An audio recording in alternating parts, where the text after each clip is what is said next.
capitalism. All of the gains in automation, it goes to the owner class. All you have to do is have everyone be an owner, and now suddenly any gain in automation is a gain for everybody.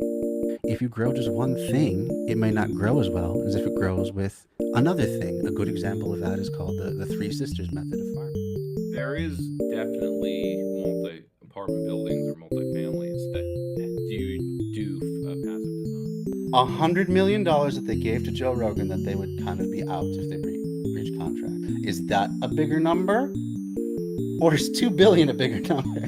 I don't know, Zach. It's a tough one. I It's know. really hard. And maybe comparing numbers is not Jeremy's strong suit. Gotta go kill a Jenny. I still don't think you should kill her. I don't think it's a good idea. It's a ghost, dude. Welcome back, everybody, to Bread Theory. Tonight we'll be continuing on with A People's History of the United States by Howard Zinn. We are on Chapter 5. We're right in the thick of the Revolutionary War, and we're finding out that the working class have not found themselves much better off after the fact. They saw the war as potential for a real revolution, not just for the bourgeoisie, but hair that keeps poking up. Sorry, but for their own position as well, potentially. That was definitely their hope. That was how they were kind of duped into the army to support the war. And it turns out most of them didn't end up any better off. They went from being just tenant farmers to having mortgages that they equally couldn't afford. They barely got any pay from the army. The pay was often delayed or withheld. It was not great. It was not great. Not to mention the war was a hardship in itself. So that is where we are at right now.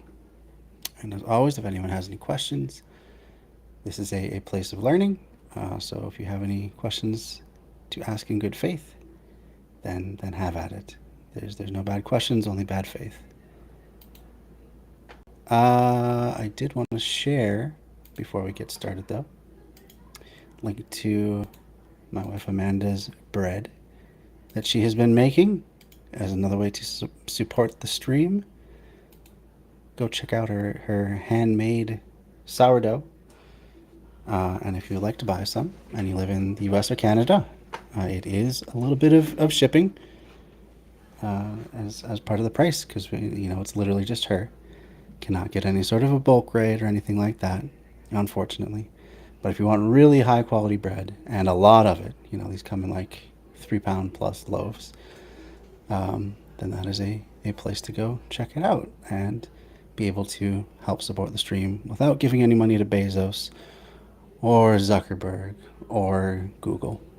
So if that's something that interests you, go check out _Ouija _ on Instagram. And you can see the sort of things that she's been baking up. It's all really great. I don't have an official date to announce yet for the next leftist karaoke night, but I'm tentatively going to plan on having it on the fourth Friday. I want to make this a fourth Friday thing to make it easy to remember. So the fourth Friday of this month of August is the 26th.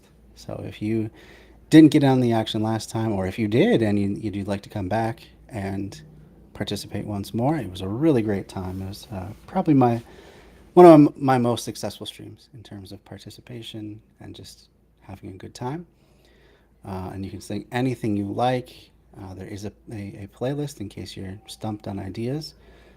But if you don't want to sing anything, as long as you can find a karaoke version, then you are welcome to sing it. Unfortunately, we have not figured out how to work out to have it streaming and do like duets or group sings, because there's just a slight delay when like I host the video from that video going out to everyone else who's watching, and then them singing along and having that come back and be broadcast to here. There's just enough of a delay to make it off. So unfortunately, haven't figured that out yet. Unless you are both in the same place at the same time and both on camera, then you could do a duet or a group sing. Get together with a bunch of people and do it. That's all well and good. But let's get into the video tonight. So I believe where we left off, they were hearing about some complaints of the soldiers. Actually, let's just start at the video and we will proceed from there. So here we go. When the woods are covered with leaves, I shall return and pay you a short visit. 33 more rebels were put on trial and 6 more condemned to death. Arguments took place over whether the hangings should go forward. General Lincoln urged mercy and a commission of clemency, but Samuel Adams said, quote, "In monarchy, the crime of treason may admit of being pardoned or lightly punished, but the man who dares rebel against the laws of a republic ought to I'm suffer going to back it up death. just a little bit because In I don't remember the short, context of what we're talking that about. condemns and fought for justice." A note was left at the door of the High Sheriff of Pittsfield. Quote, "I understand that there is a number of my countrymen condemned to die because they fought for justice. I pray, have a care that you assist not in the execution of so horrid a crime, for by all that is above, he that condemns and he that executes shall share alike. Prepare for death with speed, for your life or mine is short. When the woods are covered with leaves, I shall return and pay you a short visit."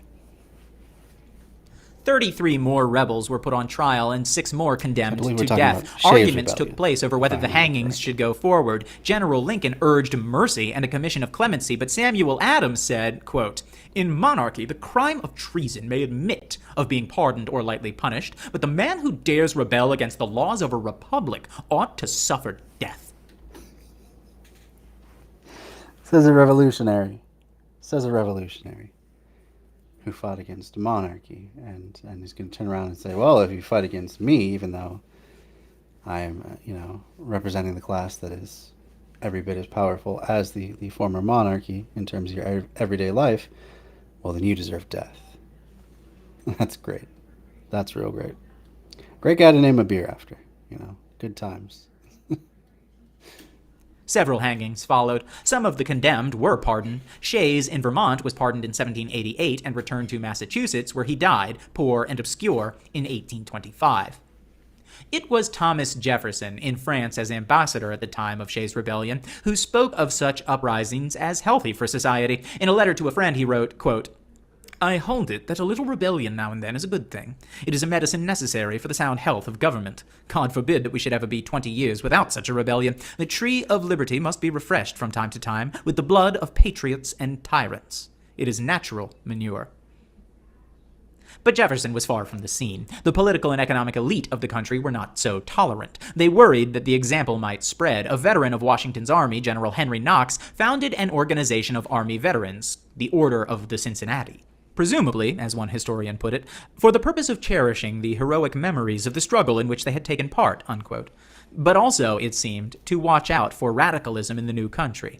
Knox wrote to Washington in late 1786 about Shays' rebellion, and in doing so expressed the thoughts of many of the wealthy and powerful leaders of the country. Quote, "The people, who are the insurgents, have never paid any or but very little taxes, but they see the weakness of government, they feel at once their own poverty compared with the opulent, and their own force, and they are determined to make use of the latter in order to remedy the former." Sounds to me like an early version of poor people just want to be rich. They're just jealous of what the wealthy have. That's the problem. Cannot possibly be the system that is causing their poverty. Oh, no. They just are not as good of people. And so they rebel out of jealousy and desire to take what others have rightfully gotten for themselves, as though, just because it is enshrined in law, it is right for people to, say, take the product of the labor of others just because you happen to own a factory or a business. So, yeah. I don't find that argument to hold much water, actually, because all the things that the wealthy have been taken at one point. It is all taken. So to look down their nose at the poor for just wanting to survive, really, because that's what these people were desperate enough to do, is rebel, because they were not, didn't see a future where they could survive and thrive. That's just incredibly hypocritical to look down on that in any way. Their creed is that the property of the United States has been protected from the confiscations of Britain by the joint exertions of all, and therefore ought to be the common property of all. And he that attempts... Kind of makes sense, you know, if everyone joins the war effort, just like they were convinced to do, and to be a good little soldier in the army fighting against the king. Why should they not divide the spoils evenly, at the very least, among everyone that fought, all the families that had men that fought? It would only make sense. Let's bump up that font size just a little bit to make it more visible. But I have a feeling that they're not going to be swayed by that argument. Its opposition to this creed is an enemy to equity and justice and ought to be swept from off the face of the earth. Jeez. Alexander Hamilton, aide to Washington during the war, was one of the most forceful and astute leaders of the new aristocracy. He voiced his political philosophy, quote, "All communities divide themselves into the few and the many. The first are the rich and well-born, the other the mass of the people. The voice of the people has been said to be the voice of God, and however generally this maxim has been quoted and believed, it is not true in fact." So this is the man that was trying, that Lin-Manuel Miranda was trying to rehabilitate the image of, with his play Hamilton. Hey James, how you doing? Missed you last night, but glad to have you tonight. So we were just learning about what a scumbag and you know, bourgeois prick Alexander Hamilton actually was. Every society has divided itself into the haves and the have-nots. It's only natural, all this garbage way of justifying keeping people in constant poverty and subjugation, so that you can take the products of their labor.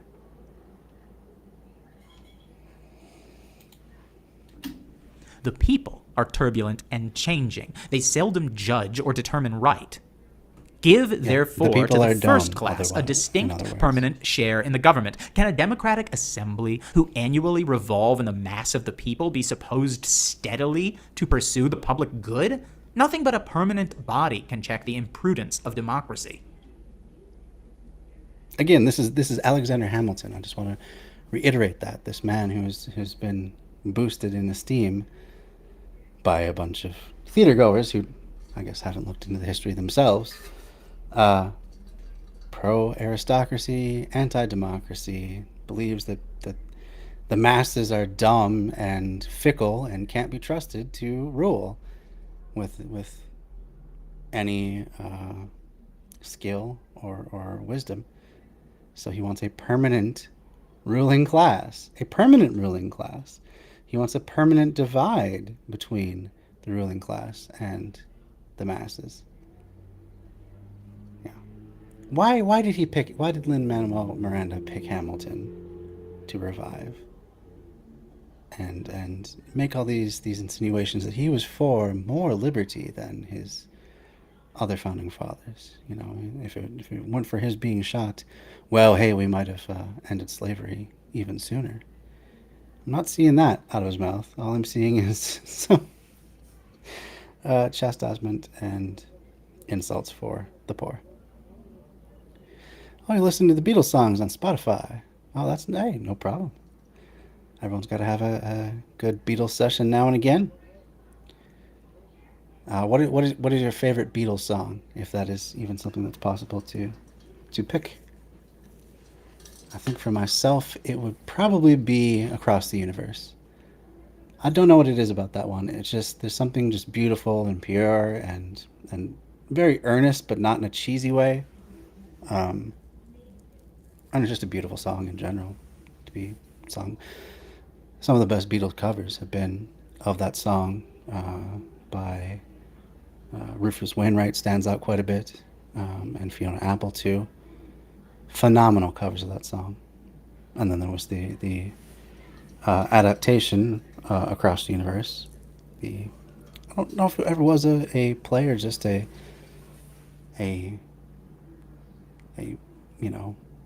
screenplay, I guess, but that's not the right word for it. But it was a play that was put out as a movie, basically.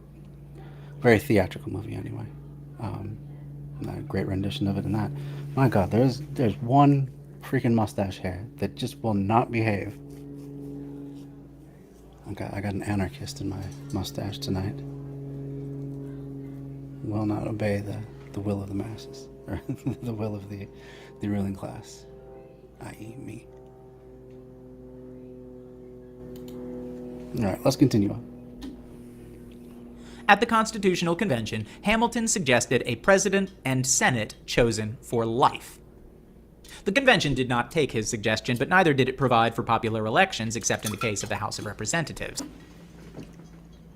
Imagine that. Look at all of the reactionary policies being put out by that other unelected lifetime membership body right now, the Supreme Court. Imagine if we only had a Senate and a presidency that was appointed for life from amongst the ruling class. No elections, no chance to ever break into the owner class. You're just kind of stuck with whatever they give you. What difference between that and a monarchy is there really? It's just that you don't have the pretense of the divine right of kings, really. And that's it. What other difference is there? So, yeah, fuck Alexander Hamilton. He was not a good guy. Doesn't deserve to be. He should be taken off the money as well. Right off that $5 bill. Can't be dropping any more Hamiltons. Yeah, just like Zeppelin, for sure. Now, let's see. I think my favorite Pink Floyd song is still Wish You Were Here. Again, it's just one of those songs. I like those really earnest, contemplative, kind of moody, just beautiful songs. I like that sort of thing. I think with the Rolling Stones, that's a tough one, but probably Gimme Shelter is the one that comes to mind. Just because of those backup vocals were just amazing. And they really captured something about the turbulence of the age in that song. So, yeah. Yeah, Beatles did have great songs. I mean, it's hard to find a bad Beatles song, really. Despite how in fashion it is these days to hate on the Beatles. Alright, you know what? There we go. That's the end of that mustache here. Hope. Nope, didn't get him.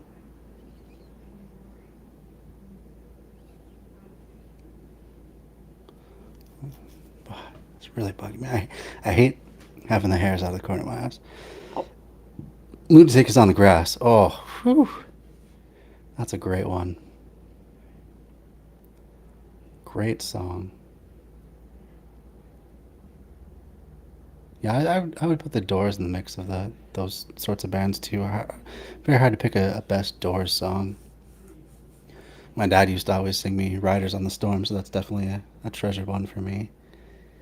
But what else? What else would be just a really good one? Love You Madly. Yeah, I love the electric organ. I think that was something that should be revived in modern day rock. That electric organ sound. That'd be really cool. Not enough even piano rockers. Like, that's one reason I love Ben Folds so much. Is because he just hammers it out on that thing. He puts so much passion into his music. But there's not many like him these days. We had a little bit of a resurgence of the pipe organ for a little bit. Especially around the time that Florence and the Machine came out with her big hit, Dog Days.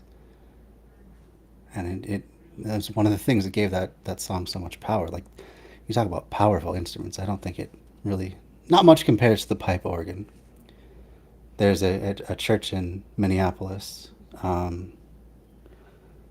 I think it's the United Methodist Church that's right on Lindale Avenue, right on the edge of downtown. Very historic church, beautiful, gorgeous church on the inside. And they have like a 3 or 4 story, I can't remember, pipe organ. One time I got to go and see Nosferatu, which is one of the silent movie eras. I think it was the first version of Dracula that ever was shown on the big screen. Really fun movie, great movie. And of course, there's no soundtrack to it. It's a silent movie. And back in the day, they would play the organ along with it. So they had a professional organist, which apparently still exists as a profession, come and he made his own score for part of it too. And it was really fun. One of the best, and it was around Halloween. So it was one of the best Halloween type experiences that I'd say I'd ever have. Yeah, I mean, I think there's great music in every era. You could look at any time when, music really sucked in one sense or another. I always bring up like the late 90s, early 2000s. This was just a really bad time for mainstream music. It was like the last big gasp of the boy band era. So like they just had run out of the little bit of ideas they had in the first place. Virtually every pop song sounded very similar. It was like the era of like Butterfly, that song by Crazy Town, god awful song. And like Shaggy, Limp Bizkit, all these jackasses that just had nothing to say and were just I did not connect with them at all. But at the same time, that's when the Roots started really popping off. And Lauryn Hill, Miseducation of Lauryn Hill came out in what, like 98, maybe 99. There was a lot of great stuff happening in neo soul at that time. So there was still really great music of that era. It just wasn't getting airplay. And I would say that's pretty much every era of music. There's always something good. You may be someone who like hates disco or something like that, but there was still other music that was amazing at that time. Yeah, Nirvana was amazing. No doubt about it. No doubt about it.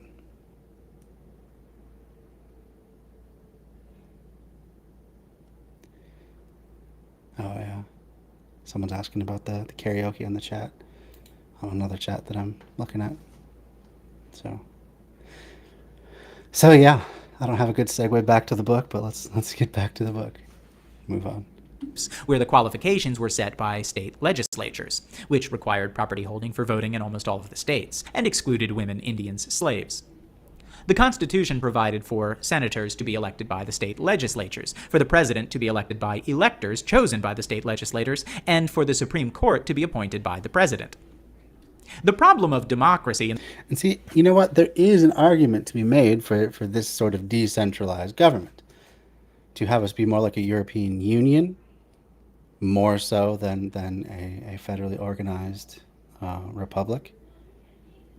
And it's not so much different than what the European Union has. They have a central body that does make rules and regulations for the entirety of the EU and tries to regulate commerce, because that ends up being something that's hard to do. If you have free-flowing open borders, as we do from state to state in the States, then it's really hard to keep things out, even if your local laws say otherwise. That's why they always bring up Chicago as being such a violent place. Well, where do you think the guns are coming from? Not from Illinois. It's from Indiana primarily. Gary, probably Ohio as well. Nearby states that have looser gun laws.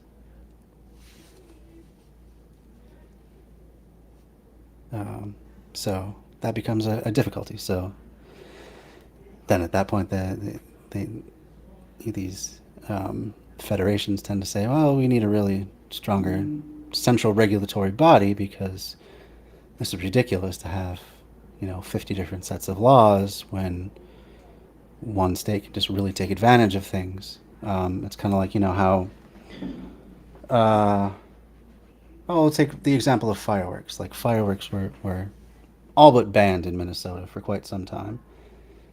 Like ever since I was little, I remember fireworks being banned. Like you could do like sparklers and snakes and stuff like that, but that's it. Nothing that shot up in the air. That was always, I think, fountains were about the upper limit of what you could do. Those things that you light the cone at the top and that makes the shower of sparks. But nothing that actually took off and like was rocket propelled. But they were never illegal in Wisconsin, and Minneapolis-St. Paul area being literally like 10, 15 miles from the Wisconsin border, and there being a sizable town, probably a town of like 45, 50,000 people in Hudson, Wisconsin, just over the river. Lo and behold, they would every every July, you'd see streams of cars going back and forth across the river, and you know, unless you got probable cause, what are you gonna do? What are you gonna do? And it's not as though the police in Wisconsin cared. They're not gonna just like mark down every Minnesota plate that they see and relay it back to Minnesota, because they understood that it was a lot of money into the local Wisconsin economy. So having those two sets of laws ended up being very difficult to manage in practice. So eventually they legalized it. And now you can get most fireworks. I don't actually know what the restrictions are. I don't think I've ever actually bought fireworks in my entire life. I've only ever got them from friends, like, you know, just to set off at their own private 4th of July thing. And that's it. Just never been all that interesting to me. And fireworks are okay, but I mean, they lose their wow factor pretty quick, I would say. Yeah. No, I don't mind the tangents at all, especially if we're talking about good music and stuff. That's great. Yeah, guns are good and thugs are bad. And I think we can have sensible regulation of guns, though. Things like, you know, being able to track gun sales. I think that's important. Things like, you know, outlawing things that get around regulations like bump stocks. That's something that we can probably manage. We can probably regulate the upper end of power for guns. I mean, we do that already. It's not as though you can have... I don't believe you can have like a 50 cal gun as a private citizen. Maybe with very special permits, but that's one of those things you couldn't just walk into a gun store and pick it up for good reason, because you could do a hell of a lot of damage with that. You can't buy a tank. You can't buy an RPG. There's already regulations that everyone agrees are good.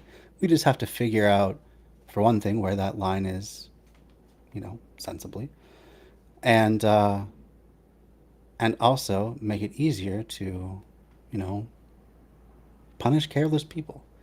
So there are countries where you are responsible for your own firearms, and if they get stolen and they end up out on the street and used in a crime, you can get in trouble.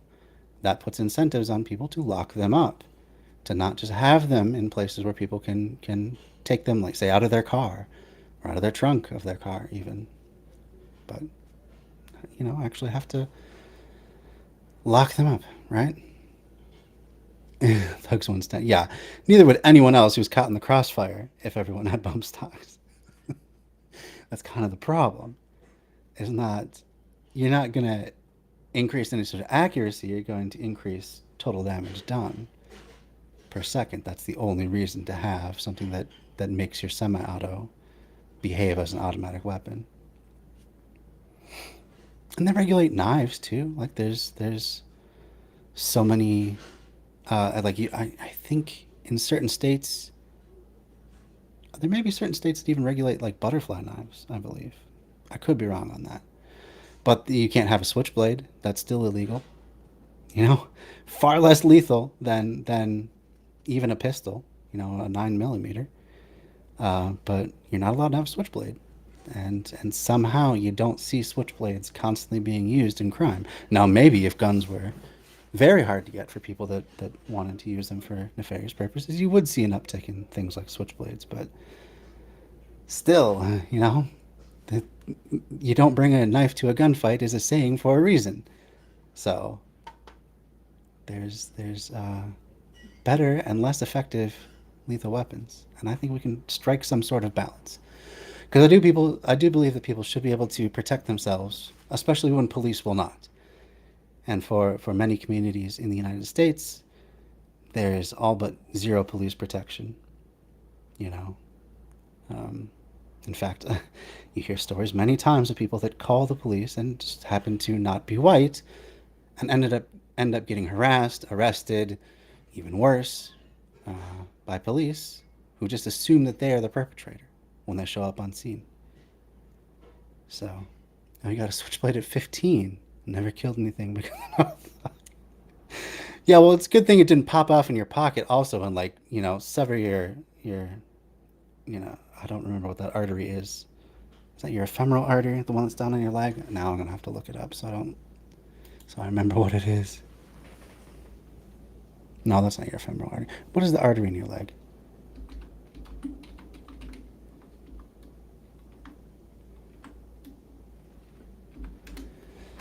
It's got to be called something. Oh, it is the femoral artery. Yeah, you don't want that popping off in your pocket and severing your femoral artery. That would not be good. Yeah. Hey, you do you. Just make sure that safety's on that all the time, or that it's in some sort of a case or something. Like, I have things that could be used as weapons. I have, like axes, machetes, stuff like that for landscaping. Those could be used as deadly weapons. I could do a lot of damage to people if I really, really wanted to. I never have had that inclination, though. But there is obvious, legitimate purposes for such things. Machetes, axes, these are things that are needed to clear brush, to chop down trees and branches and stuff like that. And there are plenty of legitimate uses for guns as well, for hunting, for target practice, for self-defense, like I say, when the police are just not going to believe you or back you up. Or chances are they won't. It's a coin toss, not a coin toss. A coin toss about whether or not they're actually going to help you if you call for help. Or whether or not they're going to hurt the other person even worse than you just menacing them with a weapon. There's that to consider as well. Because, anytime you call the police, you have to be willing to accept that they might end somebody's life. So only in those extreme emergency situations where that is a potentially appropriate response should the police ever be called. Otherwise, just leave them alone and hope for the best that they leave you alone and everyone else, and that no one else calls them. But police do not add good outcomes to most situations. They tend to escalate and harm. It's not cool. Ooh, axe throwing games. I'm pretty good at throwing axes, although I think I've only ever thrown a full-size axe like a handful of times. I usually do like hatchets, but I can do hatchets, I can throw knives. I've tried that before. That's a lot of fun. I like those precision sort of things. I'm a pretty good shot with a bow and arrow too, actually. Never shot a gun though, so I don't know, but I would assume I am. I have a good sense of aim, just innately somehow. Which, go figure. I have terrible vision naturally. If it wasn't for these contacts, I couldn't see anything that's on the screen right now. But somehow I have really good aim, just, even from the hip. So I would assume I would be good at target practice with guns, but I've never held one. Never even touched one, actually. Yeah, it's fun too. It's a fun skill. Throwing hatchets and axes and stuff like that. It's cool. And there's just something, I don't know. Maybe it's dumb and macho, but there's something, primal about it. It's like, ooh, yeah. It's not like anyone ever hunted with an axe anyway, but still, there's something akin to, tapping into our hunting ancestors when you throw an axe or a hatchet. All right, segueing back to the book. Let's see what else old Zinny Boy has to say. In the post-revolutionary society was not, however, the constitutional limitations on voting. It lay deeper, beyond the Constitution, in the divisions of society into rich and poor. For as some people had great wealth and great influence, if they had the land, the money, the newspapers, the church, the educational system, how could voting, however broad, cut into such power? There was still another problem. Wasn't it the nature of representative government, even when most broadly based, to be conservative? To prevent tumultuous change?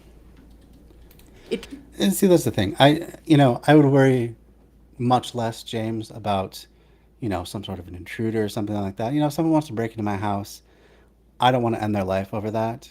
Obviously they're in a desperate situation, and though it sucks to have your stuff stolen, and have your property damaged, it's not worth killing over.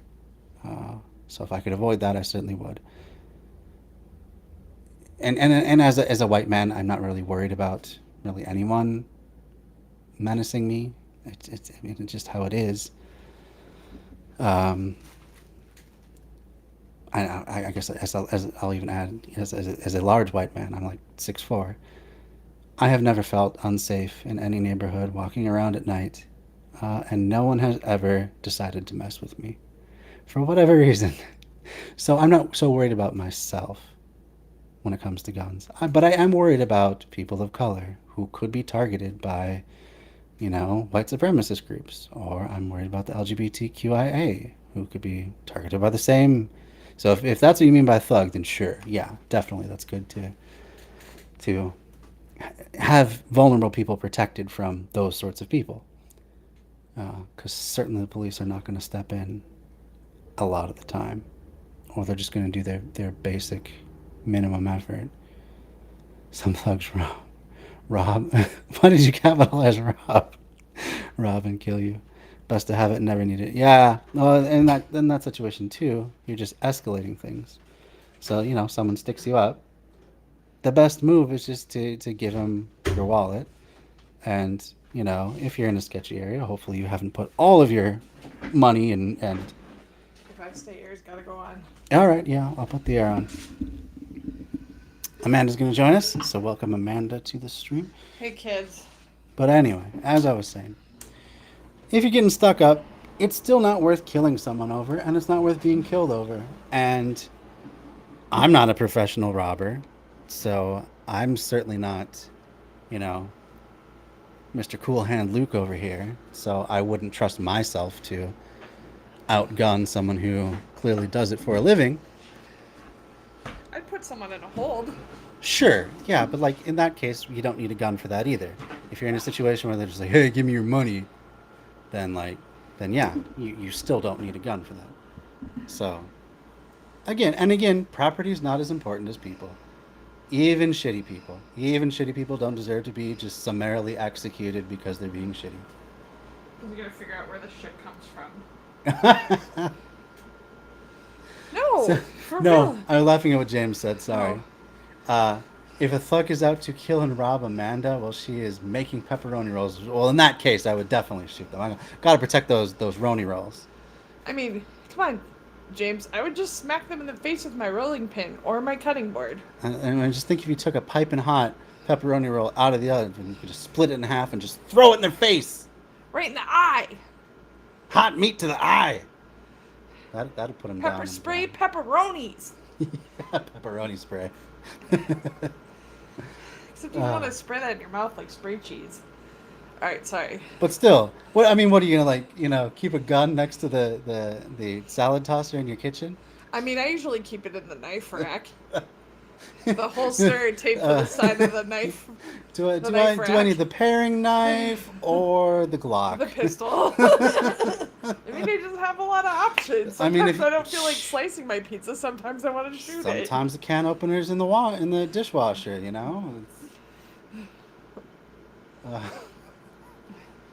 All right. Getting back on track. Headphones? Oh yeah. So I can really be part of this? Suppose. Oh. This isn't for women's. This is only for men's. Oh my God. 2 minutes on, she's already playing the woman card. Yup. I said what I said. It's a card now? Apparently. It ain't I a wasn't saying nothing about women's folks. So yeah. Ain't no card. I'll show you card. Yeah, what card you got? Hot pepper cheese pepperoni rolls and a gun. Hillbilly favorites. If there's a will, there's a way, right? I suppose. I mean, what if you had a pepperoni roll cannon? And you could just launch them like a t-shirt cannon. I bet they would probably fit pretty nicely in a t-shirt cannon. You know what I'm saying? It's like a marshmallow shooter. Take some reload time because, you know, you got to wait till the pressure builds up again. But assuming you got that first shot right, that's all you need. Wow. It came time to ratify the Constitution to submit to a vote in state conventions with approval of 9 of the 13 required to ratify it. In New York, where debate over ratification was intense, a series of news... So anyway, so to catch you up to speed, we've just learned about what a massive douchebag Alexander Hamilton was. Are we surprised? He said, you know, there's always been the haves and the have-nots. It's only natural. And I don't really trust those fickle poor with their dumb mush-brained minds to rule the country. So we should probably just have a permanent appointed president and Senate for life and just be done with it. That was the government he wanted, Mr. Alexander Hamilton. You know, I know. Champion of the virtues and everything that's good. Virtues. I hate that word. Yeah, I know.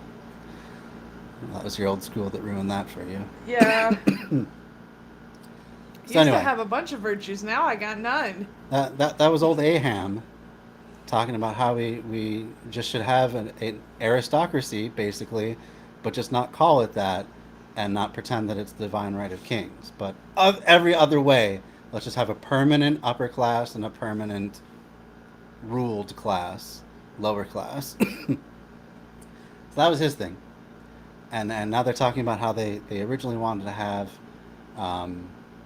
it be more like a European Union style federation where each state was its own sovereign nation, and it would send people that the governor appointed as senators, so you don't even get to vote for your senators, to the National Congress, and then 9 out of the 13 states would have to vote to ratify a federal law, basically. Mm-hmm. So I think Aham was pretty keen on that idea too.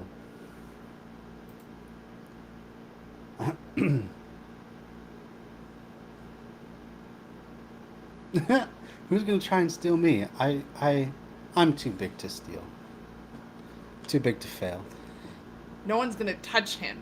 Yeah. Because you know what? What? No one messes with you when I'm around. It's true. Do people mess with you when I'm around? No. Okay. Anyway, let's continue on.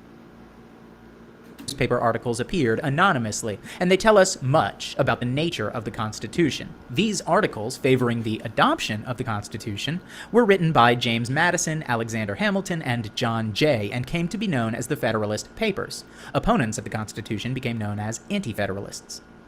In Federalist Paper number 10, James Madison argued that representative government was needed to maintain peace in a society ridden by factional disputes.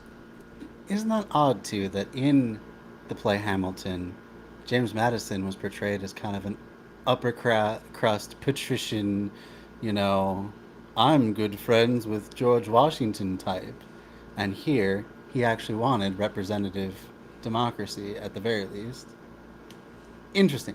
Again, why did Lin-Manuel Miranda make the choices that he did? Why not call it, you know, Madison, if he was the one who was the most for the people? Didn't have the same. Madison. That's a commanding name. We call it Jamie Madison. It's equal to Billy Madison.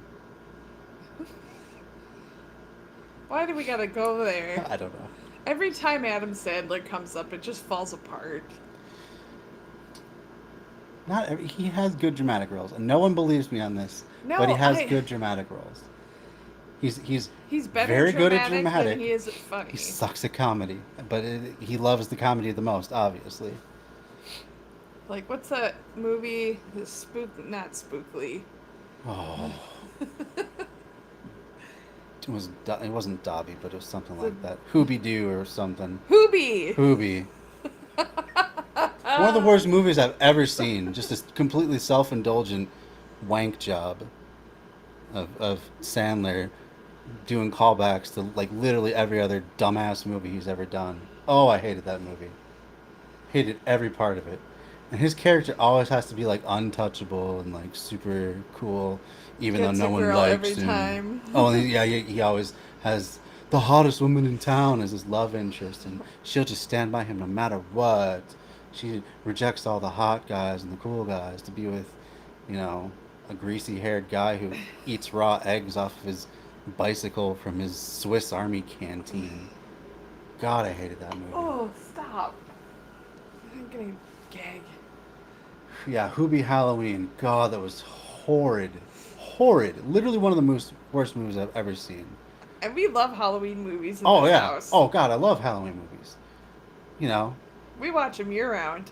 Don't limit yourself. I mean, I don't think I can certainly think of another Halloween themed movie that I hated that much. I'm gonna say something Or even controversial. horror. What? Hocus Pocus is okay. Nah, Hocus Pocus is great. That's a classic. Bette Midler was awesome. Sarah Jessica Parker, very good. The kid actors, the kid actors. What do you expect? I expect more. Okay, fair enough. Exploit the children. Yeah, jeez. But it was a good movie. It had funny moments and zany situations. Did they ever come out with that new updated version? It is coming out this year, Zach. Coming in time for the holidays. It's The Hocus holiday. Pocus 2. Holiday. The holiday. There's only one. Halloween. Hocus Everything Pocus else can 2. suck The my butt. Hokening. The Hokening? The Hokening. Hokamania. Oh my god. It's where Hulk comes in and he beats up all the candy bars. Because he's had so much brain damage over the course of his life. I'm sorry, he's actually had a lobotomy. I shouldn't joke about that. Zach. I'm sorry, that's terrible. You need to apologize to the Hulk right now. I'm sorry, Mr. Hulk. Hulk Mr. Hogan. Hogan. Senior Hogan. Hogan's Heroes. You're just making it worse now. He's not a good person, though. No, but like, you still gotta be. You don't know him personally. He might actually be a nice guy, like Guy Fieri. No, he's not. He's not. He like beats up people. He's a bad person. Okay. I'm gonna look it up now. All right. Wait, what are you looking up arteries? I was trying to remember the femoral artery. I couldn't remember. I thought I called the ephemeral artery, but yeah, close enough. Okay. Speaking of good guy, bad guys, Guy Fieri is a lovely man. But people make fun of him all the time because of the types of shirts he likes to wear, or that he's had the same hairstyle forever. But he's like legitimately Like a nice. freaking heart of gold. He's helped prop up so many failing mom and pop shops and gotten them business and exposure for basically for free. He's actually a good person. And he does pick excellent restaurants. Like, I have yet to eat at one of his places around here that's been, like, subpar. I'm also a garbage person, though, so... I don't know. I probably shouldn't be advertising that.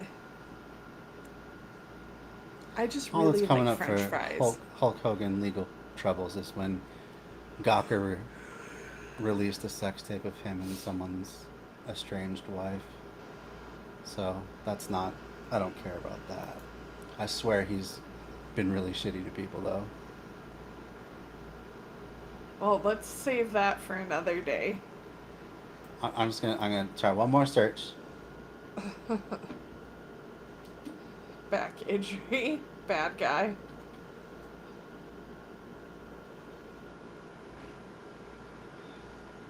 That's not gonna come up with anything either. Praised or hated?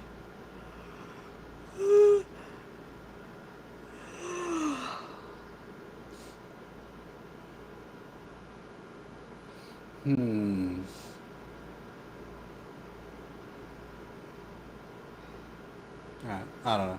I'm not gonna spend this is way too much of a tangent. Don't talk crap on old Hulkamania. Yeah, never perish the thought. Toxexmania. Oh, God. That's a terrible mashup of words. All right, let's get back to the book. Let's be serious now. Very serious things. These disputes came from, quote, the various and unequal distribution of property. Those who hold and those who are without property have ever formed distinct interests in society, unquote. The problem, he said, was how to control the factional struggles that came from inequalities in wealth. Minority factions can be controlled, he said, by the principle that decisions would be by vote of the majority.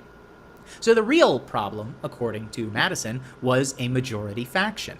And here the solutions were offered by the Constitution.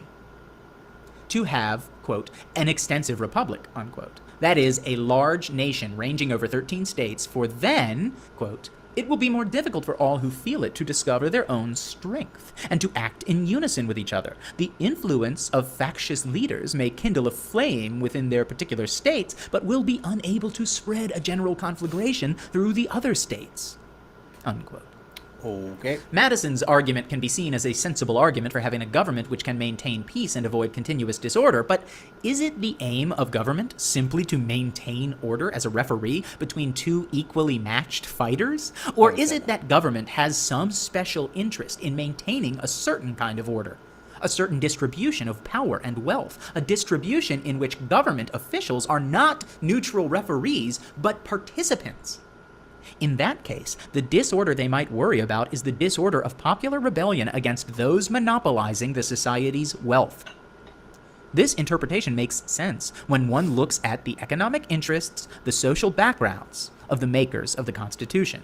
As part of his argument for a large republic to keep the peace, James Madison tells quite clearly in Federalist No. 10 whose peace he wants to keep. Quote, a rage of paper money for an abolition of debts, for an equal division of property, or for any other improper or wicked project will be less apt to pervade the whole body of the Union than a particular member of it, unquote.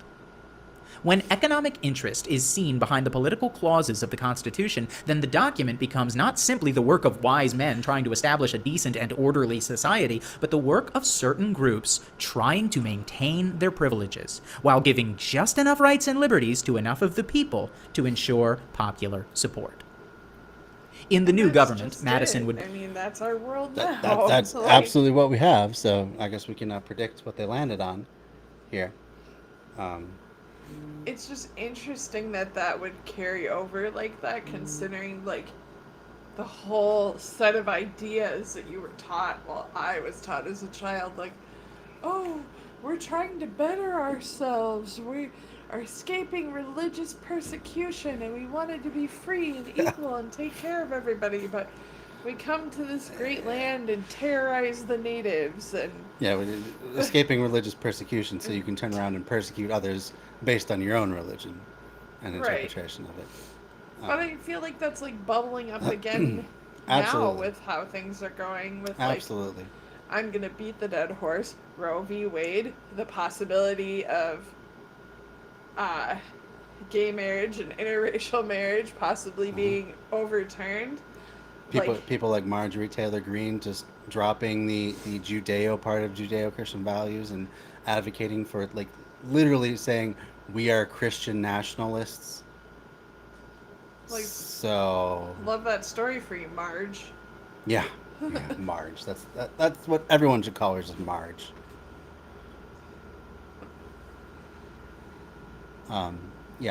Christian nationalism, aka theocracy.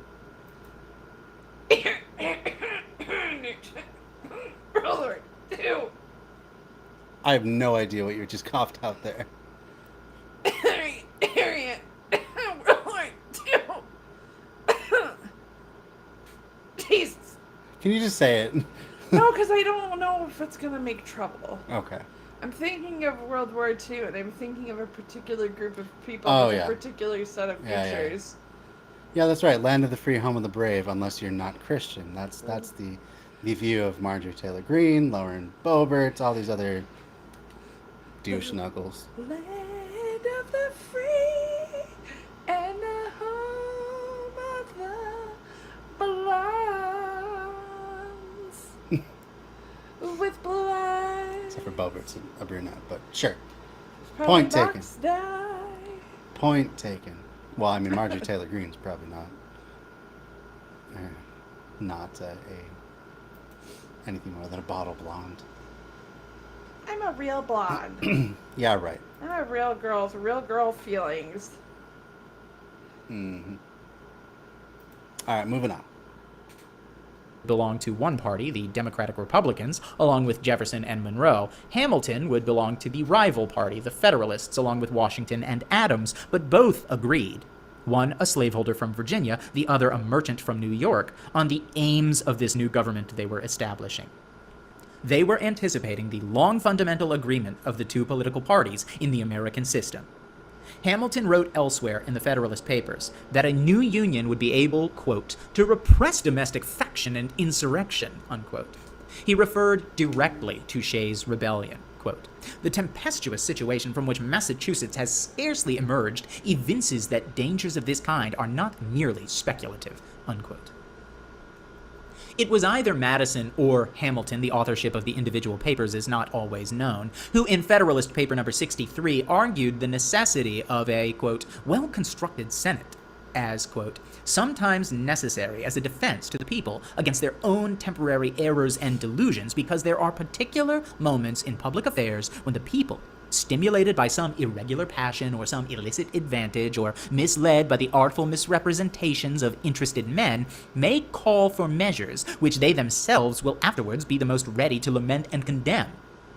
And in these critical moments, how salutary will be the interference of some temperate and respectable body of citizens in order to check the misguided career, and to suspend the blow mediated by the people against themselves, until reason, justice, and truth can regain their authority over the public mind. Oh, sorry.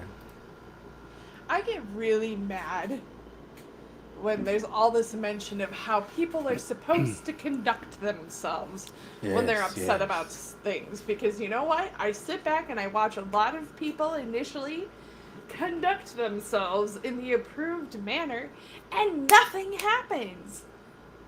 Like, again, if you do the same thing over and over again and expect different results, they have a word for that. And it's not good. So, like, isn't an escalation in situations when you're not being heard natural?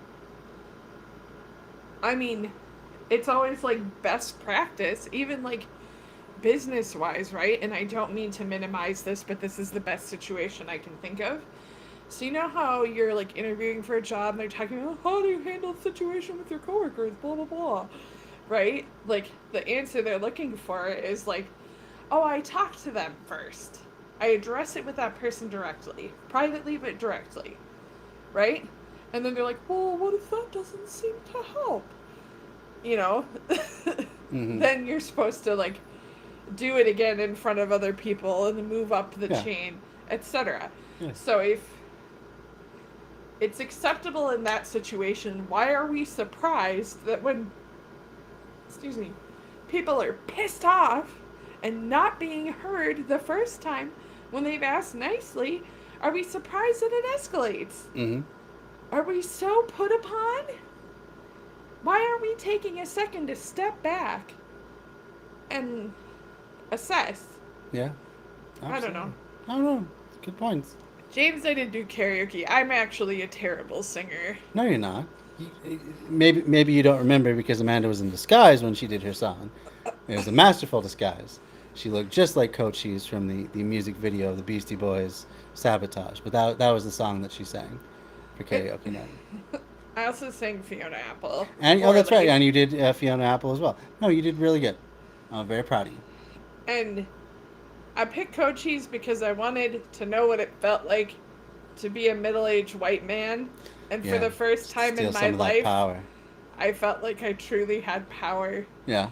And bodily autonomy. You and then I took the mustache off and it all went away. You felt like you could just walk into any job interview and be like, hey, you're going to give me this job, man. No, I just... Come on. I don't even do the interview. I just call and ask where my offer letter is. Yeah, right. And then I raise it another 25%.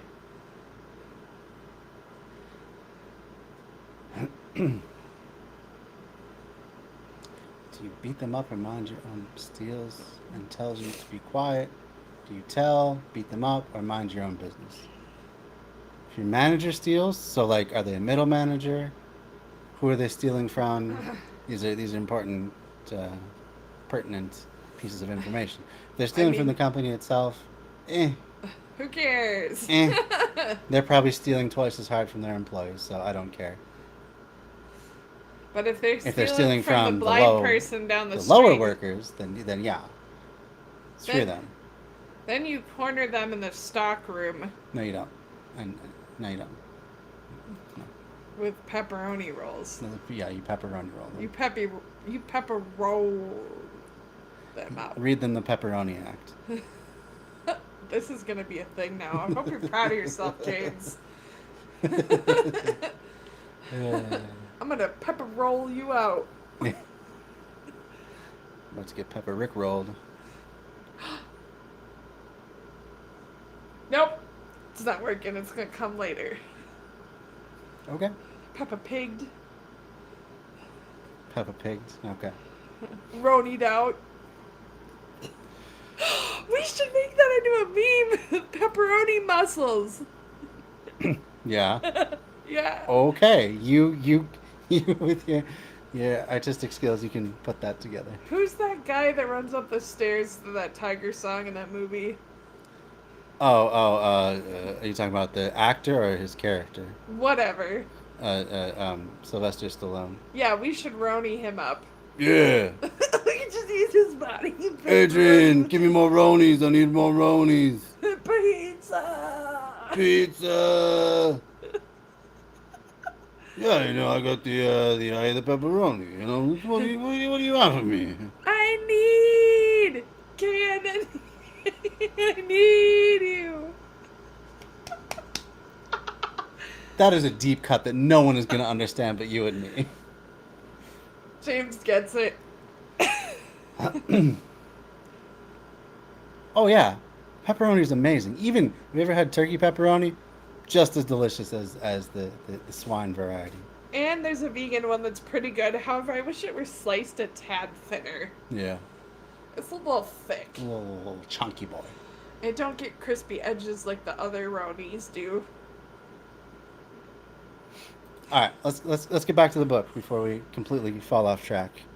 We only have 45 minutes to go, and we need to get back. we have 16 minutes more of book to go. So let's do it. The Constitution was a compromise between slaveholding interests of the South and moneyed interests of the North. For the purpose of uniting the 13 states into one great market for commerce, the Northern delegates wanted laws regulating interstate commerce and urged that such laws require only a majority of Congress to pass. The South agreed to this in return for allowing the trade in slaves to continue for 20 years before being outlawed. Charles Beard warned us that government...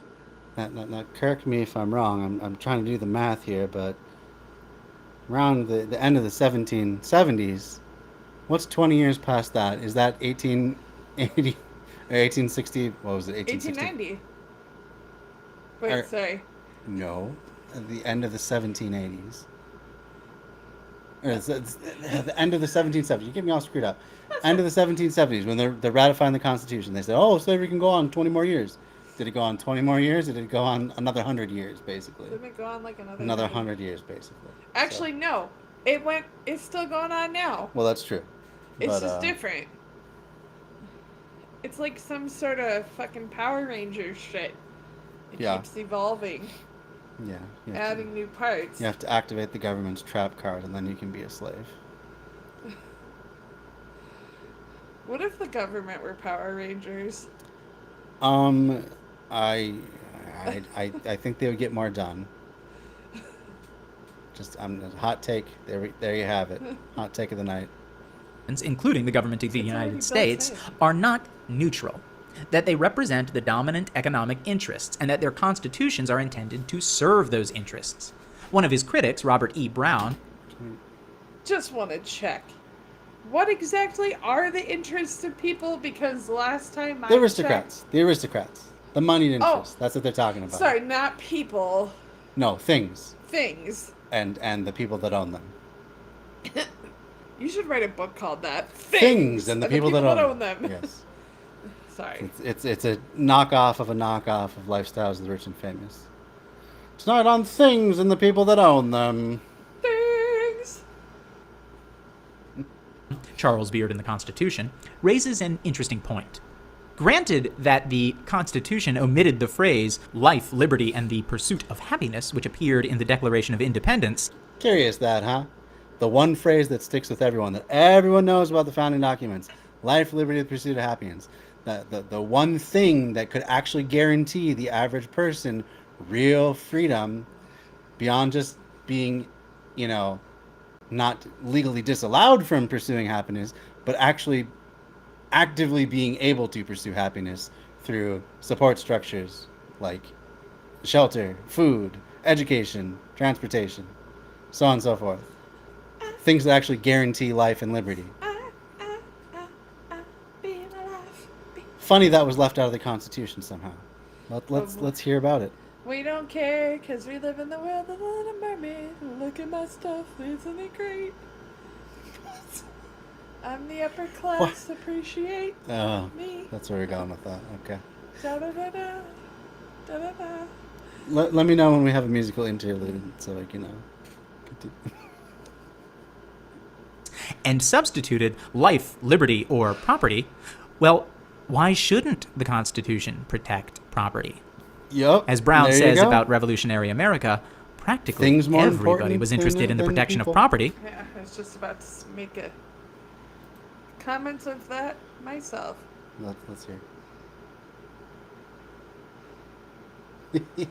I didn't. Not everyone's interested in trying turkey pepperoni. That's all I meant by that. I didn't mean that it wouldn't be available to you or anything.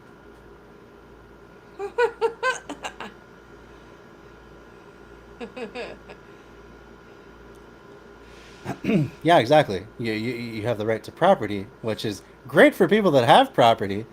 For those that don't have property, I guess they don't have a right to property. Weird how that works out. Almost as though that puts inherently an imbalance of power in every relationship in your entire life. This coming out of the same mouths that are like, oh, the economy. Yeah. People aren't spending enough. People aren't Where's making me all the rich money, enough. bitch? People aren't making me rich enough. Where's all the money? Where's all the wages so people can spend money? Right. Ain't got none, ain't spending none. Yeah, that's how that works. Twerp.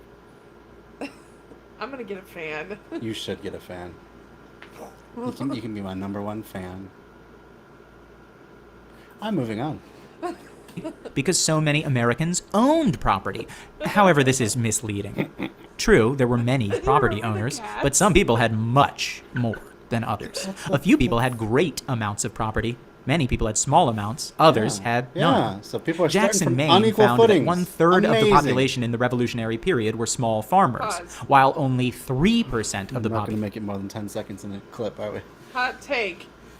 People's property should be proportionate to the number of persons that are occupying it. Property should be proportional to the number of people occupying said property. Hot take. Hot take. I don't need a mansion. I don't want a No. mansion because then I'm gonna have No one to needs a clean mansion. it. Nobody needs a mansion. But I just- Let's be real. Oh, that's a sweet picture. Hot take. Yeah, I just though. saved it again. I wish that place was open. But It might be. I gotta check again later. Sunflowers are nice. yes, they are. So continue with your hottest of takes. I'm frustrated about this focus on like having when there's stuff around me that people could have that's unoccupied, unused. I mean, there's so many situations. Why aren't we just taking care of people? I mean, India's on fire, for fuck's sake. India's on fire. People are out of food. There's enough food. We throw shit away all the time because we couldn't just give it away. No, we couldn't just give it away. We have to throw it away. And like, that is cruel. Like, you're a piece of shit. I don't care. Like, if someone across the world, if you are the Ass Master Deluxe that owns Pop-Tarts, right? And those things are not perishable, okay? I mean, they are, but it's a strong effort for those to go bad. And there's people in the world, but the shelf date's expired. Send them to people who will eat them and need them. It doesn't matter. If you're malnourished, odds are you're not going to have blood sugar that's out of control. Well, I mean, there's other things that just share. There's plenty of good everybody. food that's not even close to expired, that Right. just is not distributed, that rots on the vine, that they saying, can't get a good enough price for, and the government does not step in and say, oh, we'll guarantee you a price and we'll take your shit and we'll make it into stuff. If they're worried about like transportation, I guess that's kind of where I was coming from in my head about that, but I didn't articulate it, so I apologize for that because I have a chronic busy brain. Mm-hmm. And I think a lot of things that I don't say, but I also say a lot of things, and it's just a lot. You say a lot of things that you don't think? Sure. Oh!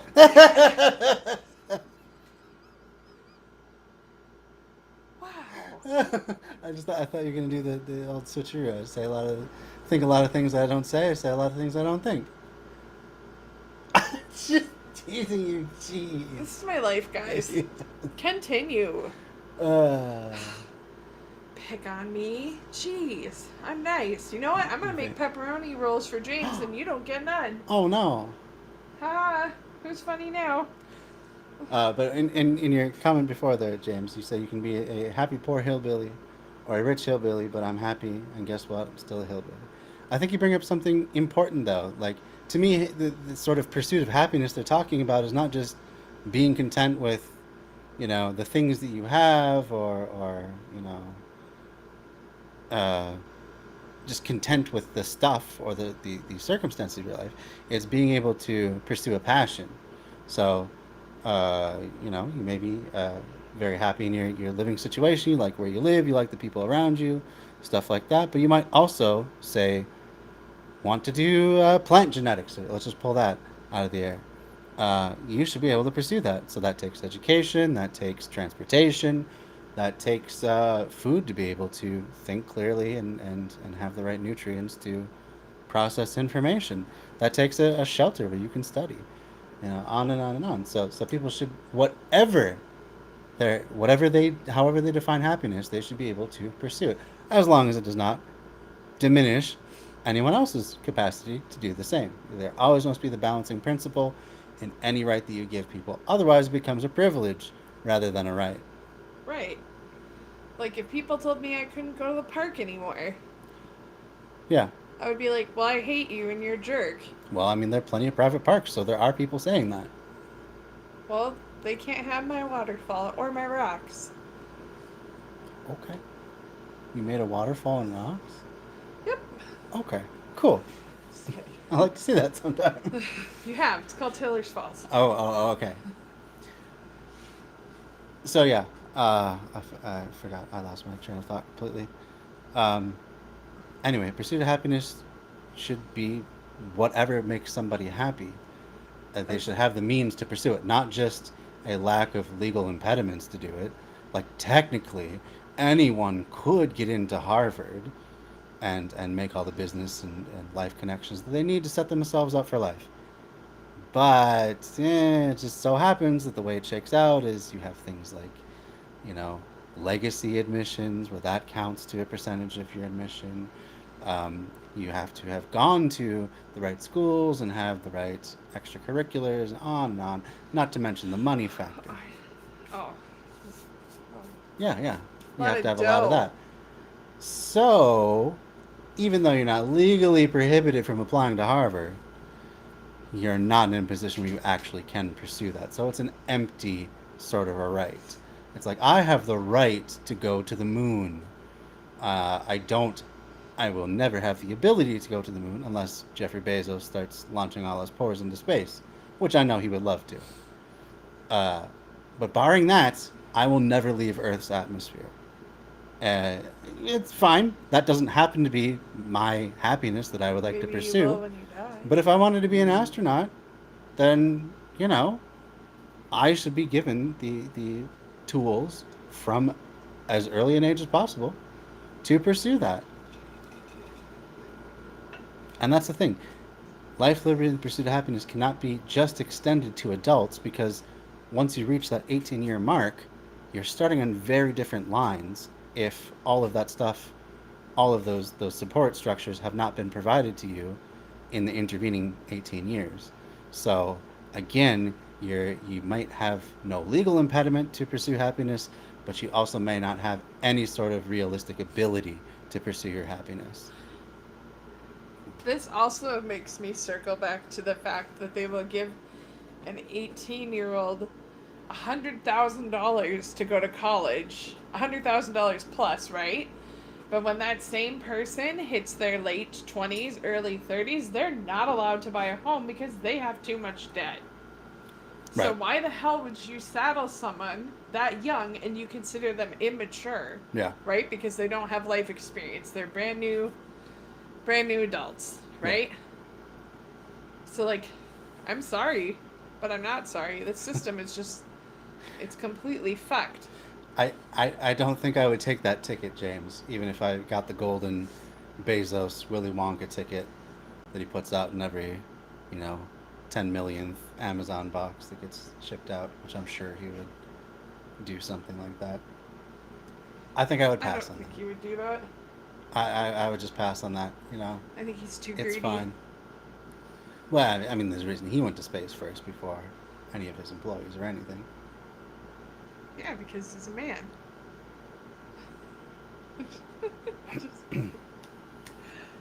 And that's great, James, that you were able to pursue your passions and live a life that you like and are proud of. You probably also, I'm guessing, don't have a lot of political power. So if laws or the people that make them ever get in the way of you pursuing your passion, what are you going to do about it? How are you going to ensure that you continue to have access to the things that make you happy? Uh, and when money equals speech and they can effectively buy elections at any level, then what chance do you possibly have? So political empowerment is part of that pursuit of happiness. It's part of maintaining that life. It's part of maintaining liberty. And if, again, in that political realm, there are this certain elite lucky few that have a way outsized influence, then we don't have an equal right to pursue life, liberty, and pursuit of happiness, or preserve any of those. So again, it's just another way to have a ruling class, but you know, give people enough of a feeling of freedom that they don't revolt quite as often. Low middle class sibling, yeah. Well, that may suck at some point, especially the way that, you know, your elected representative Manchin is using his power in Congress. So it would be great if you had more power and you actually stood a chance of, say, voting his ass out and getting in an actual progressive. I want to live in a world where companies can't back political candidates Absolutely. anymore, and that they are completely reliant upon citizen Yeah, donations. I think things would change. absolutely. And there should be a clear Massively. separation between free speech for individual citizens and free speech for organizations and companies. Because organizations aren't people. They aren't real people. No, no, no. They're not. They're not allowed to vote. So at least we recognize that part. I'm sure that's coming, though. Yeah, sure. You know, once Bezos or one of these rich dickheads gets elected president somehow, I'm sure that day will come when corporations will have a vote in the Congress too. Maybe we'll just get rid of Congress at that point. Just have a corporate Congress. You know, the representative for Nike is recognized by the chair. You will have 2 minutes to say your piece about the Oh my god. about the bill, which is sponsored by Chili's. McDonald's objects. Yeah. Walmart objects. Yeah, he's from right down the road from you, and yet you still can't vote his ass out. Somehow, the moneyed interests, the lobbyists of the fossil fuel industry, have way more power than you as a citizen. So that's Even not a good thing.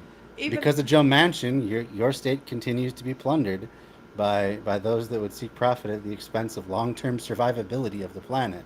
even though people like Joe Manchin are pandering to people for votes and, oh, send me a donation and I'll do something. Like, bitch, you're already in office. You said you were gonna do stuff Yeah, before. You right. ain't That was doing the deal last nothing. time. That's how you got in last time. Like, vote me in, and I'll do this, and the I'll other try thing. not to be a Oh, I was shit just mouth kidding. But liar. next time, I'm really gonna do it. Like It's bullshit. like Lucy holding the football for Charlie Brown. Yeah. After a while, you got to realize that they're never going to let you kick that football and score that winning field goal. Yeah. Don't get Charlie Brown. Don't get Charlie Brown. Get unionized. Get organized. Okay. Get together and I don't know what words I can say. What word do you just okay? Whisper it in my ear. What word? As long as you're not directly advocating for violence, then yeah, you can say things like Okay, then I gotta be quiet. that. World's not ready for me. Yeah, yeah. Manson is entrenched, just like all these other fossils who lived to like 500 years old. Basically, you know, Gandalf of their state. Back there from the times of the old magic. Your Walking Dead entourage of Mitch McConnell, um, Louis Gohmert. I think did Barbara Boxer finally retire? I don't remember. She was another one. Nancy Pelosi. See, All these old fossils from vastly different eras I still think holding she's the gonna reins of power. expire in You know, office. Joe Brandon himself, another old fossil with very outdated ideas, who should no longer hold political power. Gobble McConnell. Gobble McConnell. Woo! He Mole. looks like a turkey. It's more like a turtle, I would say. A turtle key. A Tadurkle. A turdirk. You are my favorite person. Thanks. The turdirkle is fine. All right, let's try and finish this up. We only got half an hour left. Population had truly large holdings and could be considered wealthy. Still, We gotta work on 1/3 your was a time. considerable 15 number of minutes. people who felt they had something at stake in the stability of a new government. This was a Not larger 15 base of minutes, support it's for not government 45. than Is it anywhere in the 45 world at the end after? of the We gotta 18th work on your century. time. In addition, Oh, I the thought city you were talking about mechanics had time an in the important video. interest Oh, in a no. government which would protect their work from foreign We have, competition. force As Stoughton lines. Lynn puts it, quote, "How is it that the city workingmen all over America overwhelmingly and enthusiastically supported the United States Constitution?" Unquote. This was especially true in New York. When the 9th and 10th states had ratified the Constitution, 4,000 New York City mechanics marched with floats and banners to celebrate. Bakers, blacksmiths, brewers, ship joiners and shipwrights, coopers, cartmen, and tailors all marched. Cartman. What Lind found was that these mechanics, while opposing elite rule in the colonies, were nationalist. Mechanics comprised perhaps half the New York population. Some were wealthy, some were poor, but all were better off than the ordinary laborer, the apprentice, the journeyman, and their prosperity required a government that would protect them against the British hats and shoes and other goods that were pouring into the colonies after the Revolution. As a result, the mechanics often supported wealthy conservatives at the ballot box.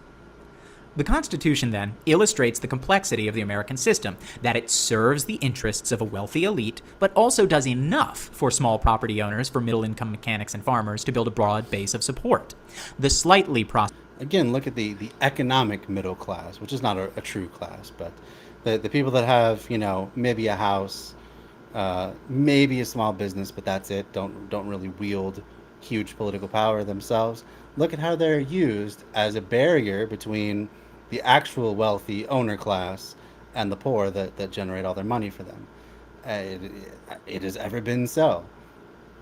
They will use this slightly privileged class just as as kings and queens used the nobility as a buffer between themselves and the common rabble. What are you looking at? Is that- David Bird. I don't think that's not the right person. Tennessee guy. He's not the 10 I see. Oh my god. No, it was Byrd. BYRD was the politician who lived to be 100. BYRD. Okay. We'll look up a different one because Well, I thought it was Richard Byrd anyway. alright, fine. Maybe I'm wrong about that. Robert Byrd. Robert. Just keep throwing out white guy names and we'll get to them eventually. Robert, George, Frederick. Oh my god. Alright. He's like. Looks like. And I apologize, Jimmy Carter. I do. I apologize to you so much. He looks like a cross between Jimmy Carter and that crazy pastor. Pat Richardson or whatever his name was. No. The other one with the demon eyes. Oh, what? Really?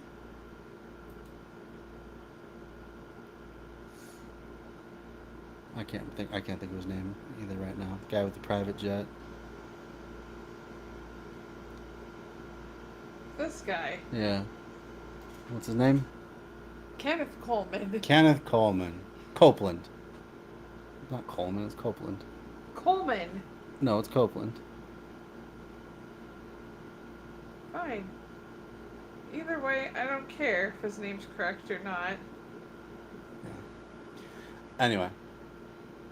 Yeah, I remember Robert Byrd. He lived to be nearly 100 years. I think he did live to be 100 because they were like celebrating his 100th birthday and people got mad that they were celebrating a Klansman's birthday on the House floor or the Senate floor. Yeah, these people stay in office till they die. Till they die. Ruth Bader Ginsburg in office till she died. Antonin Scalia in office till he died. Again and again. And he's a Democrat? Old entrenched powers. He was a Democrat, dude. Allegedly. Did he switch parties though? I think he might have been part of the Dixiecrats then. That maybe it's a different guy entirely because the guy that I'm thinking of filibustered the Civil Rights Act. He was in office for 2 years? That can't be right. Oh, never mind. Never mind. I'm scrolling backwards through time. I'm pretty sure my thumb's gonna cramp up. Yeah, eventually you're gonna get to the parchment part of Wikipedia. Oh, shit. I don't understand where that mod check is coming up with. Maybe that has something to do with stream elements or something? I don't know what is even happening. Because you mentioned clan? Is that it? That's really weird. Don't say the C word. Yeah, don't say the other C word, especially if you're saying it at somebody. Those thin, salty pastries Just are good. just call them saltine Americans. Saltines. Ritz. Okay.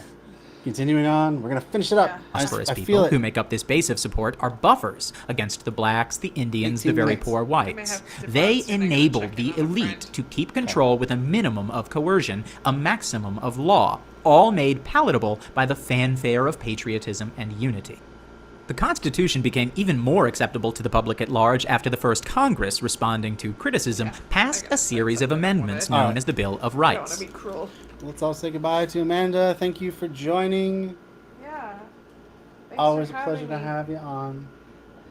I make good choices sometimes. Yeah, it's always the right choice to join the stream. Oh, that hurt. There's marks.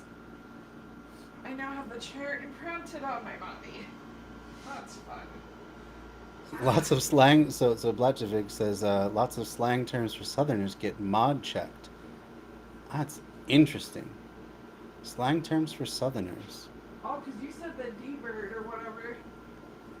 The D word? The D-bird. Democratic birds or whatever. Democratic birds. I don't know. You're talking about a certain kind of special Southern Democrat. Oh, Dixiecrat? Yeah. Those were Democrats who were opposed to the civil rights era, Yeah, who left and basically formed the modern Republican Party. better, you're gonna get shut down. Don't talk about them birds. So, hick, hillbilly, redneck, yeah. And I try to avoid such terminology. I don't think that's a productive use of labeling, because Southerners are just as much working class or ruling class as Northerners are. I think that's the thing that matters the most. And despite all the prejudices that Northerners tend to have about the South, and the rural folk,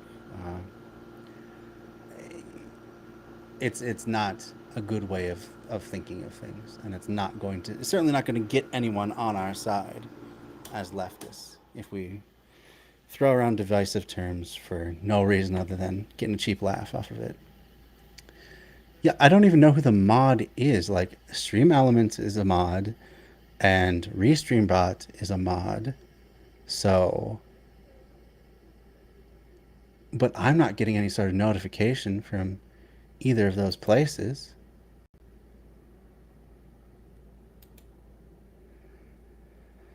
Email protection. Yeah, I don't think I have any banned words on or anything. I do have some words that are auto-modded by Restream. But that's strange. User management. Huh. Oh, let's see, I'm getting notifications here. No, but that's just merch stuff. Weird. So I think it's just bluffing you. I don't know what the heck is happening other than that. Integrated into Twitch, as far as I know. Huh. There's absolutely no way that there's any human reviewing every time someone says a word like that. So, very strange indeed.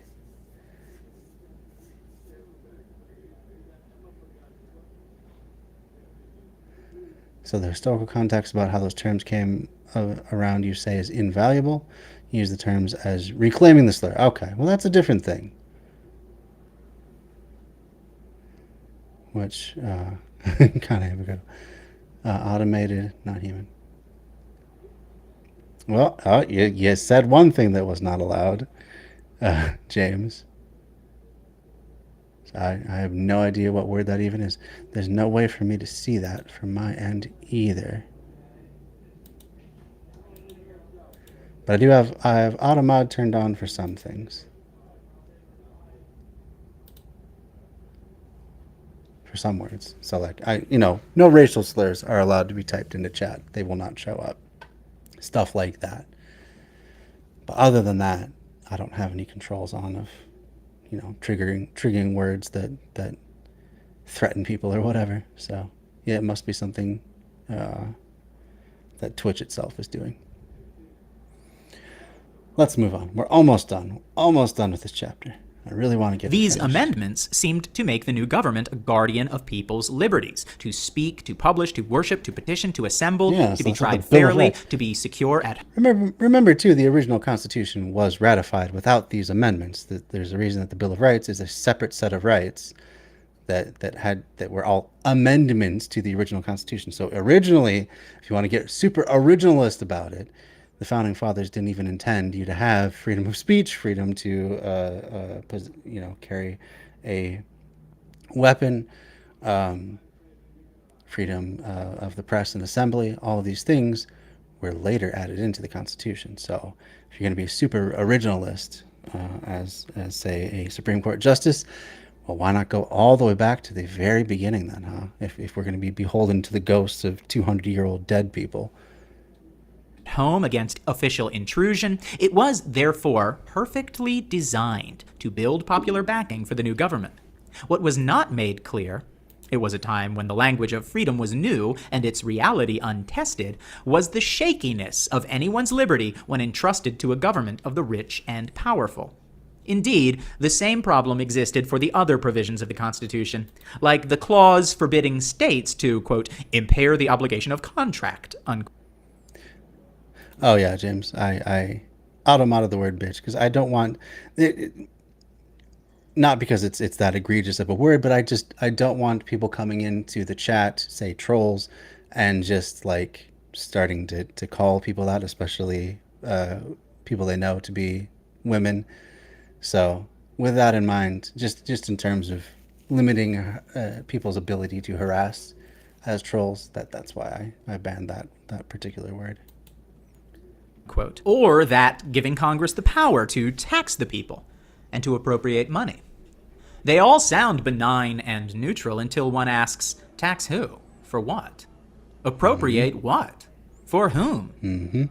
To protect everyone's contracts seemed like an act of fairness, of equal treatment, until one considers that contracts made between rich and poor, between employer and employee, landlord and tenant, creditor and debtor, generally favor the more powerful of the two parties. There it is. That's the whole thing. That is the whole reason that capitalism has to go, because capitalism legally enshrines all of these inherently unfair advantages that just owning stuff affords people, to the point where they have everyone over a barrel, especially when it comes to things they need, like housing, like food. Not as much food. Food is so abundant that you can get some food, not always great food, but still. Healthcare, education, on and on and on. Things that people really need, again, to pursue that life, liberty, and pursuit of happiness, to safeguard those things for oneself. If every time you're coming up to negotiating for one of those, and the person you're negotiating with has an incredibly unfair advantage, say they've bought up all the housing, and you really need to have a place to live in that area in order to, say, have a job, to have money to go to school, or even just to live on. What else can you do? You probably don't have enough money to go, just leapfrog outside of town and build your own place. Most people don't, or they would. But enshrined in the Constitution is this obligation to preserve contracts, everyone's contracts, including contracts between landlords and renters. So yeah, capitalism is legalized imbalance and basically extortion. Because what else are you going to do? Starve on the street? Thus, to protect these contracts is to put the great power of the government, its laws, courts, sheriffs, police, on the side of the privileged. And to do it not, as in pre-modern times, as an exercise of brute force against the weak, but as a matter of law. The First Amendment of the Bill of Rights shows that quality of interest hiding behind innocence. Passed in 1791 by Congress, it provided that, quote, Congress shall make no law abridging the freedom of speech or of the press, unquote. Yet, 7 years after the First Amendment became part of the Constitution, Congress passed a law very clearly abridging the freedom of speech. This was the Sedition Act of 1798, passed under John Adams's administration, at a time when Irishmen and Frenchmen in the United States were looked on as dangerous revolutionaries because of the recent French Revolution and the Irish rebellions. The Sedition Act made it a crime to say or write anything, quote, false, scandalous, and malicious, unquote, against the government, Congress, or the president with intent to defame them, bring them into disrepute, or excite popular hatreds against them. This act seemed to directly violate the First Amendment, yet it was enforced. 10 Americans were put in prison for utterances against the government, and every member of the Supreme Court in 1798 to 1800, sitting as an appellate judge, held it constitutional. There was a legal basis for this, one known to legal experts, but not to the ordinary American, who would read the First Amendment and feel confident that he or she was protected in the exercise of free speech. That basis has been explained by historian Leonard Levi. Levi points out that it was generally understood, not in the population, but in higher circles, that despite the First Amendment, the British common law of seditious libel still ruled in America. This meant How that would they while the pick government that could not law exercise to prior carry restraint, forward? that is, prevent an utterance or publication in advance, it could legally punish the speaker or writer afterward. Thus, Congress had a convenient legal basis for the laws it has enacted since that time, making certain kind of speech a crime. And since punishment 7 years on, and they're already trying to find loopholes in their own constitution so that they can, smack any poor person who speaks out against them. Yeah. Pretty clear who this country was set up for. after the fact is an excellent deterrent to the exercise of free expression, the claim of no prior restraint itself is destroyed. This leaves the First Amendment much less than the stone wall of protection it seems at first glance. It's an absolutely ridiculous legal distinction. We can't stop you from saying seditious things, but if you do, then we can punish you. Threatening a punishment is the same thing as stopping someone. Like, literally, they can't clamp a hand over your mouth if you try to speak. Sure. But it's just such a stupid way to get around your own constitution that you just wrote 7 years before. Are the economic provisions in the Constitution enforced just as weakly? We have a instructive example almost immediately in Washington's first administration, when Congress's power to tax and appropriate money was immediately put to use by the Secretary of the Treasury, Alexander Hamilton. Hamilton, believing that the government must ally itself with the richest elements of society to make itself strong, proposed to Congress a series of laws, which it enacted, expressing this philosophy. A Bank of the United States was set up as a partnership between the government and certain banking interests. A tariff was passed to help the manufacturers. It was agreed. Again, I just don't understand the counterfactual fantasy of Hamilton. It just ruins all the supposed progressive, revolutionary thought that goes into the production of that play. Because the guy was not at all how he was portrayed. He was not some champion of liberty who really wanted to do away with things like slavery and stuff. He didn't care that much. He cared about the rich people and preserving their rights. That's who Alexander Hamilton was. It's just those artistic choices I will not and I cannot understand. Because now we have a generation of people growing up who believe that Hamilton was some champion of liberty, and it was so tragic that he was struck down early, just in his prime, before he could become president and make some real progressive change. And, it's alluded to that he might have even outlawed slavery earlier than that, but I seriously doubt it. If his people, as he sees it, are just the rich, why is he going to take away their primary source of income in the entirety of the South, and even at this time still places in the North? To pay bondholders, most of the war bonds were now concentrated in a small group of wealthy people, the full value of their bonds. Tax laws were passed to raise money for this bond redemption. One of these tax laws was the whiskey tax, which especially hurt small farmers who raised grain that they converted into whiskey and then sold. In 1794, the farmers of western Pennsylvania took up arms and rebelled against the collection of this tax. Secretary of the Treasury Hamilton led the troops to put them down. We see then, in the first years of the Constitution, that some of its provisions, even those paraded most flamboyantly, like the First Amendment, might be treated lightly. Others, like the power to tax, would be powerfully enforced. Still, the mythology around the Founding Fathers... Which is not necessarily a bad thing, like a country that has a sovereign coin has to have control over its supply, otherwise you can see massive inflation and massive crashing. This is the reason that these cryptocurrencies will never work, because they cannot be regulated in a way that's going to prevent inflation. In fact, the entire point of cryptocurrencies is to have, even in theory, is to have massive inflation that you can just cash out on at some point. No one will buy crypto if it massive deflation. Switch that around. Massive deflation. So it's worth more and more and more instead of less and less and less as time goes on. Otherwise, no one would invest in it. So the entire purpose of crypto is to have massive deflation of a currency. And that's not a way to have a real, true, good currency because, for many reasons. But yeah, you can't just run on deflation forever. That does not work economically. It just means that the people that have the most to begin with have more and more and more and more and more as time goes on.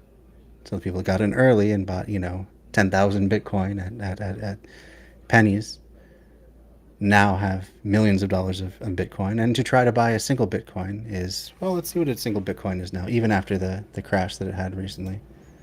Price of Bitcoin.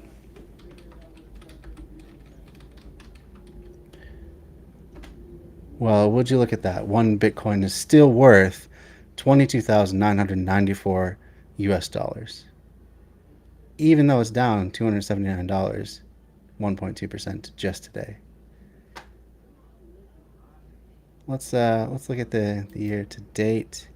Yep, Bitcoin is very much down. It had a high of started at a high of almost $50,000 to the single Bitcoin, and now it's down less than half of its value. Lost less than half of its value. And you can't have a currency that's that unstable and expected to run a government. So the power to tax is literally the power to destroy money to ensure that it holds its value, and then the power to change lending rates supposedly does the same sort of thing. It puts a brake or a pumps the gas on how much supply of money is in the system, and that's an important thing to have a stable currency and a somewhat stable economy. So yeah.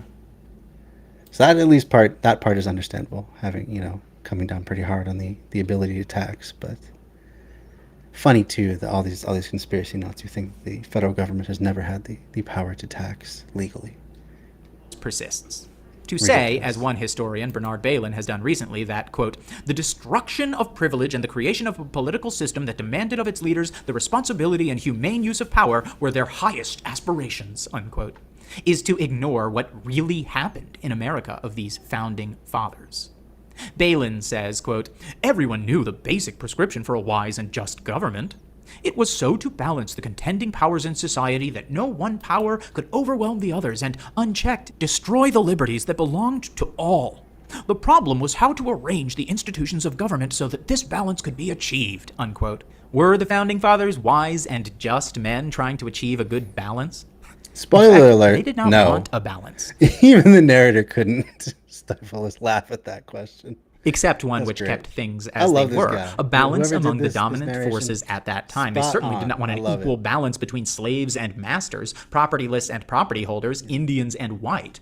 As many as half the people were not even considered by the founding fathers as among Bailyn's contending powers in society. Mm-hmm. They were not mentioned in the Declaration of Independence. Mm-hmm. They were absent in the Constitution. Mm-hmm. They were invisible in the new political democracy. Yeah. They were the women of early America. So ends Chapter 5 of Howard Zinn's A People's History of the United States. All right, we're going to skip the post-chapter talk in the interest of time, since it is just now rolling up on the 9 o'clock hour. Let's see. Still a couple of you let me refresh here. I'm pretty sure there's at least a couple of you still watching on Twitch, and if that's the case, we will certainly, got a couple of viewers. Cool. So we will raid into somebody. If you have someone you'd like to suggest that we raid into, now is the time to do it. Let's pick someone who has not that many people yet. Crippled Punk, actually. You know what? We're going to raid into Crippled Punk, a recent online friend that I've made. Do really cool stuff. So we will raid them. And right now it looks like they're looking at surprise random stream. Okay. Doing some sort of a game. Looks like some sort of RPG. Doing character creation. So that should be a fun time, everybody. Thank you all so much for joining me. I am not going to be streaming this Wednesday as scheduled because Amanda and I are actually going to be starting to look for houses to buy. Which is happy. absolutely happy, but I feel incredibly privileged at the same time, because the only reason that we're going to be able to have enough money for a down payment is that my parents are being incredibly generous, because that's what happened with them. My dad's parents gave them the down payment to get into their first house, so they're paying it forward now, a generation later, as the last of my grandparents have passed away, and they are going to transfer that inheritance to us to help us get into a house. At least that's the plan right now. So we're going to start the process this Wednesday evening, looking at places. So cross your fingers for us that we find something good, and who knows? Maybe I'll be streaming from a new location sooner rather than later. Well, I mean, it's going to be a while before, there's closing, and buying a house takes time. At least I understand that much. But we're going to stay in the Twin Cities. So, yeah. I don't think you lose your top fan status, especially if you're interacting with my posts that are not streams. Yeah. Moving nearby. Where are you from, Blatvajig?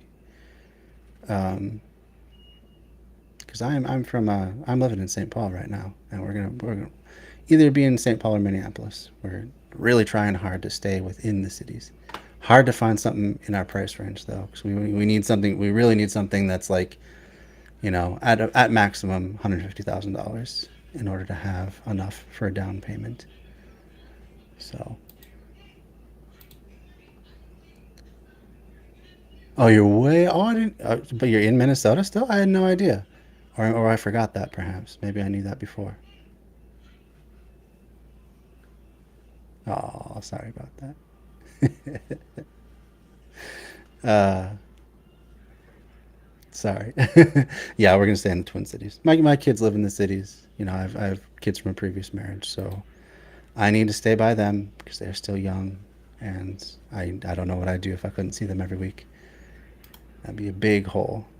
So here we go. Crippled Punk 91, really great channel.